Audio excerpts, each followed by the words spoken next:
Démontrer que quel que soit n appartenant donc au naturel, 3 exposant 2n plus 2, moins 2n exposant, enfin 2 exposant n plus 1, est divisible par 7.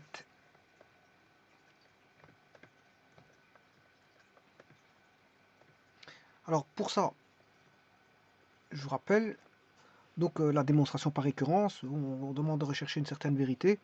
Il faut faire une investigation, une enquête et démolir, s'il s'avère être une contre-vérité, de la démolir. S'il s'agit d'une vérité qui est proposée comme étant vraie et qu'elle n'est pas vraie, ben, il faut la démolir aussi.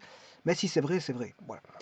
Alors, les moyens, c'est la démonstration. On peut démontrer dans les récurrences des égalités, des inégalités, des propriétés. Ici, il s'avère que il s'agit d'une propriété, puisque on demande que ce soit divisible, la différence de l'expression que vous avez vue soit divisible par 7.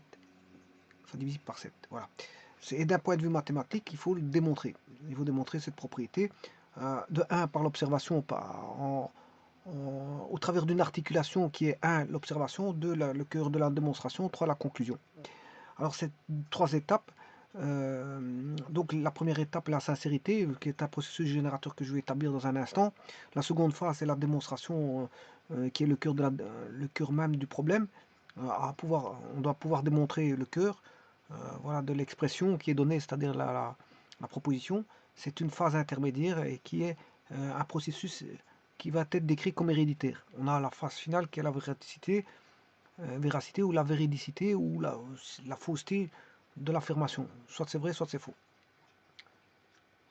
Alors pour ça, je vais entamer l'étape numéro 1, la phase initiale, qui est le test pour quelques valeurs.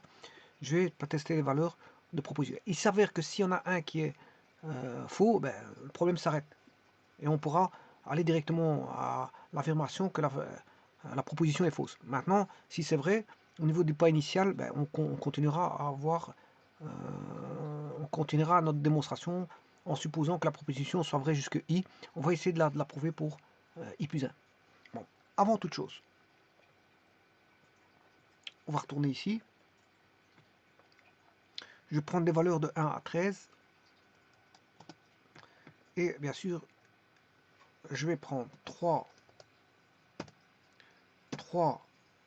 exposants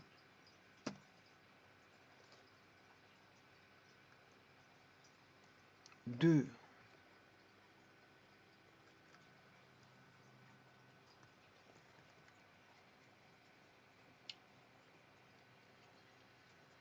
plus 2.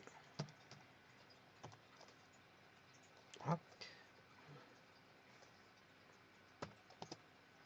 Égale 3 exposant 2n plus 1. Alors, exposant... Enfin, 2n plus 2, je m'excuse. 3 exposants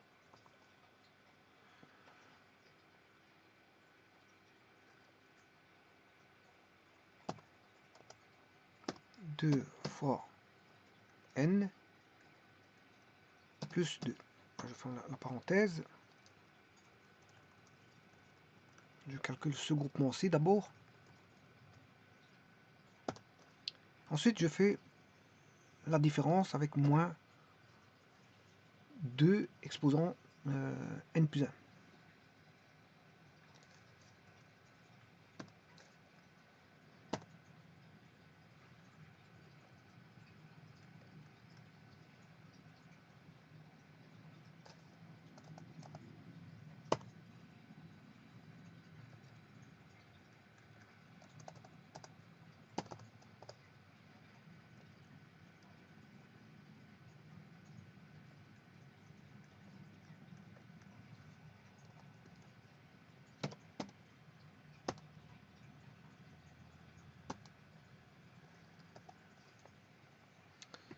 Je vais calculer à la machine pour voir si c'est bon. Hein.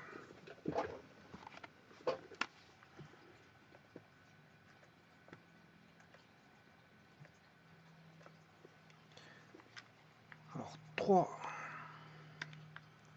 2 fois 2, enfin 1 fois 2, 2, plus 2, 4. Donc, 3 exposant 4. On a 81 moins 2 fois 1 plus 1, 2, Ça fait 4, 80 moins 4, 77. Donc le premier il est bon.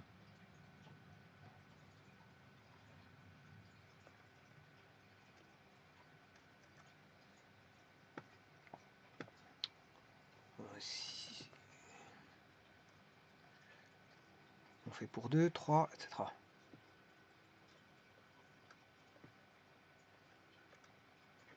Voilà, je vais jusque 13. Bon, je vais en faire un au hasard. Je prends le 8 pour voir si tout est bon. 2 exposants.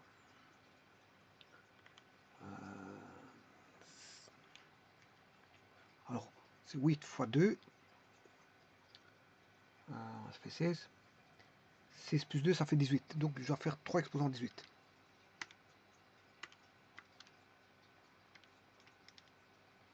Moins 2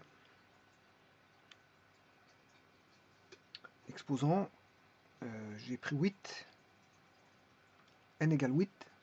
Bien sûr, plus 1. Alors, j'ai bien 3, 874, 199, 77. Voilà, c'est bon. Donc, tout est bon. Alors maintenant, je vais faire la division par 7.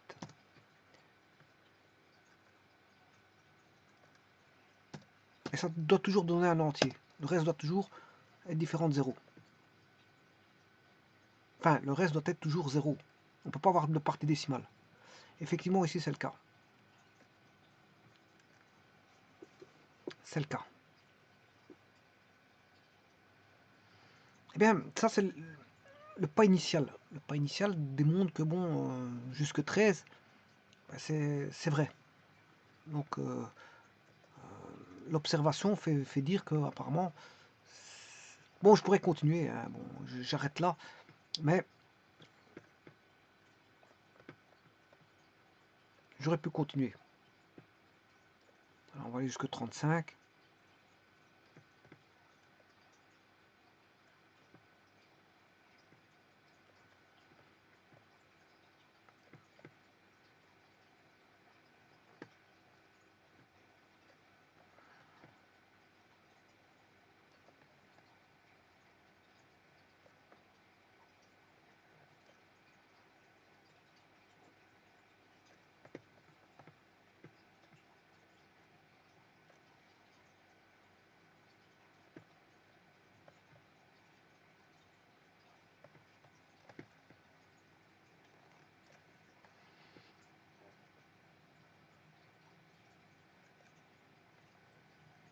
Bon, quand vous supprimez des colonnes, je ne sais pas si vous l'avez remarqué, les colonnes bon, se renomment A et B. Hein. J'ai effacé les colonnes A et B, elles se dénomment de nouveau A et B. Hein. La dénomination n'a pas changé quand on supprime des colonnes. Bon, ça c'est une petite remarque. Voilà. Et donc vous voyez que la division ici va donner toujours un multiple de 7. Eh bien, on va... Ça c'est l'observation qui dit ça. Donc l'articulation sur l'observation est apparemment vraie. Ça semble vrai apparemment. Mais maintenant je vais faire le cœur de la démonstration et puis je tirerai une conclusion. Donc cette fois-ci, je vais passer à l'étape par récurrent. Donc je vais dire que c'est vrai jusque i et je vais prouver que c'est vrai pour i plus 1.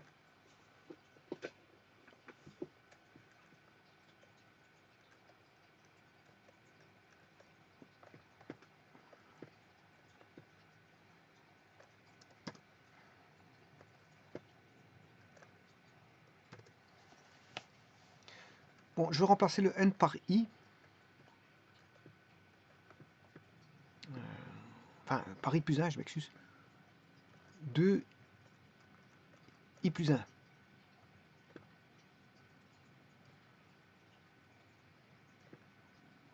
Plus 2. Moins 2. Je teste pour i plus 1, sachant qu'elle est vraie jusqu'à i.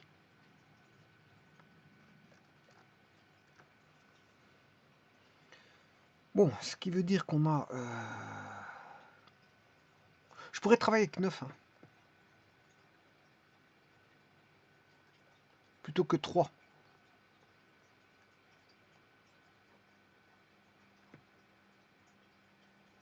Bon, si je travaille avec 9,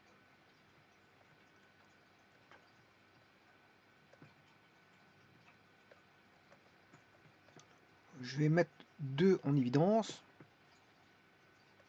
Je vais le mettre en évidence ici. 3. 2 en évidence. On aura 1 plus I, 1 plus I plus 1. Attention qu'ici, j'ai fait une petite erreur.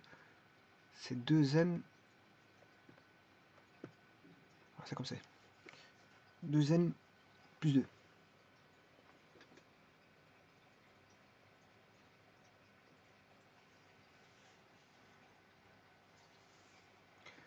Alors, je vais mettre 2 en évidence.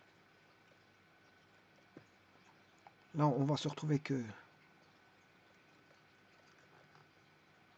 I plus 2. Là, on aura 9. I plus 2. Moins 2 I plus 2.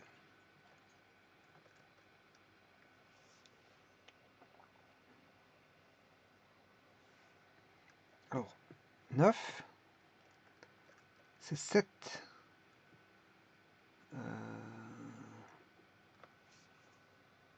Voyons voir ceci. N'allons pas trop vite non plus.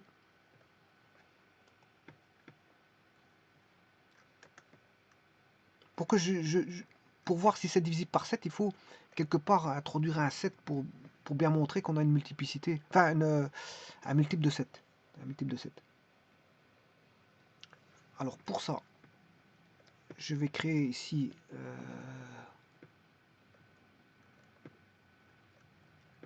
neuf I plus 1 plus 1 moins 2 I plus 2.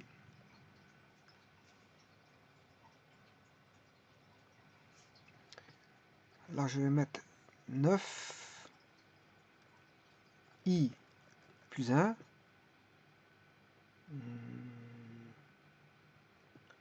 fois 9 exposant 1 moins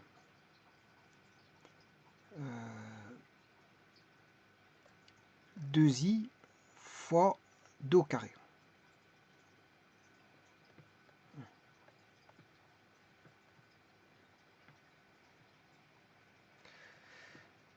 Ce qui fait 9 i plus 1 fois 7 plus 2. Voilà, là j'aurai le multiple de 7. Moins 2i plus 1.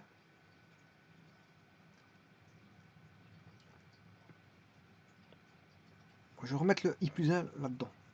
Comme ça, je remets le i plus 1. Bon, j'avais i et 2 pour l'exposant en 2. Enfin, pour la base 2, j'avais i et 2 comme puissance. Je transforme le i en i plus 1 et 2 en 2 exposant 1. De toute façon, j'ai toujours i plus 1 plus 2. Enfin, i plus 1 c'est qui fait i plus 2. J'ai toujours mon i plus 2. Voilà, simplement, là, je l'ai décomposé comme ça. Ici, je redécompose en 1 et comme ceci. Bon. Alors, maintenant, je vais multiplier par 7. Enfin, je vais distribuer.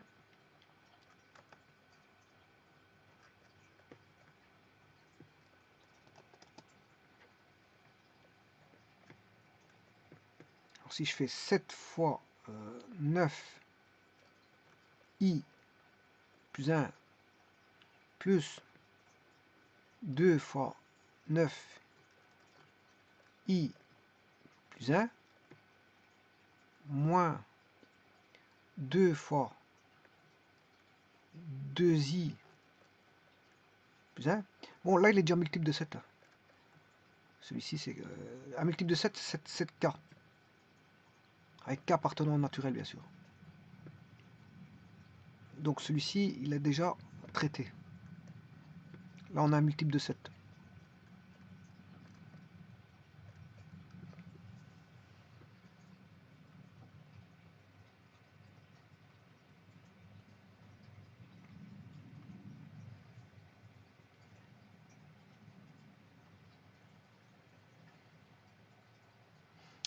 Là maintenant je vais avoir 2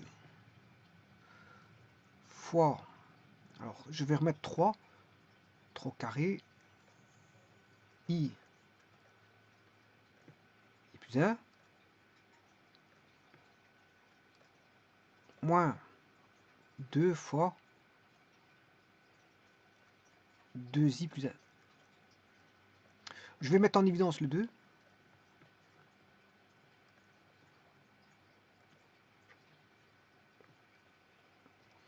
Et ça, vous reconnaissez, c'est i. Là, il est multiple de 7. Alors, on aura ici un multiple de 7 plus 2 fois un multiple de 7. On a un multiple de 7.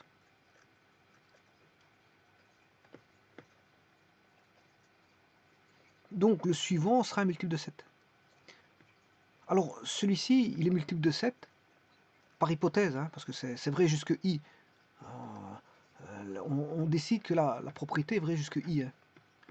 Donc ça, c'est la propriété pour i. Donc pour i, on sait bien que c'est multiple de 7. Ceci ici, c'est multiple de 7. Parce que c'est vrai pour i, je vous l'ai dit.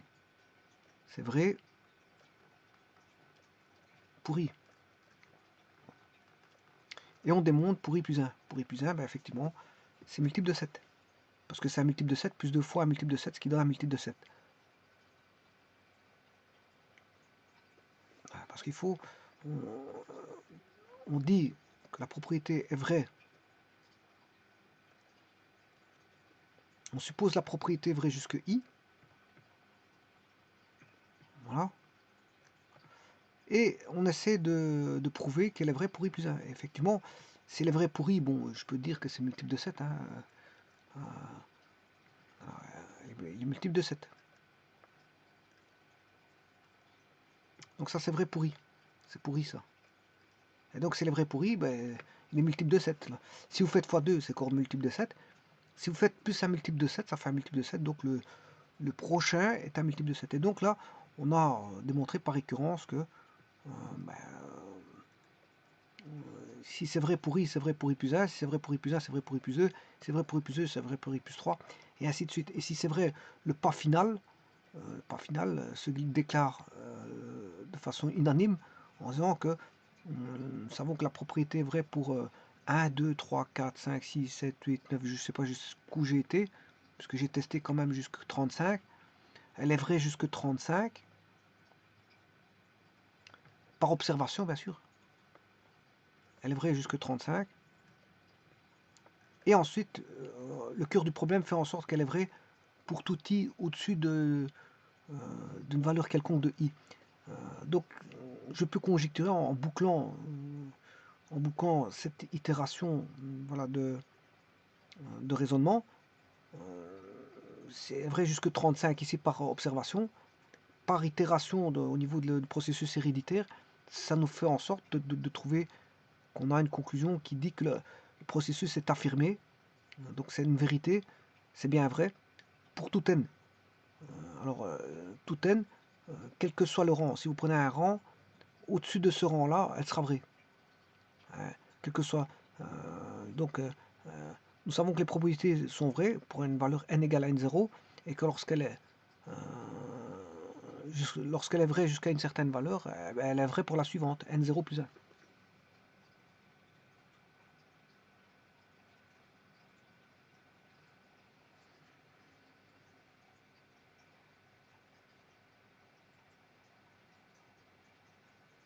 Je vous remercie.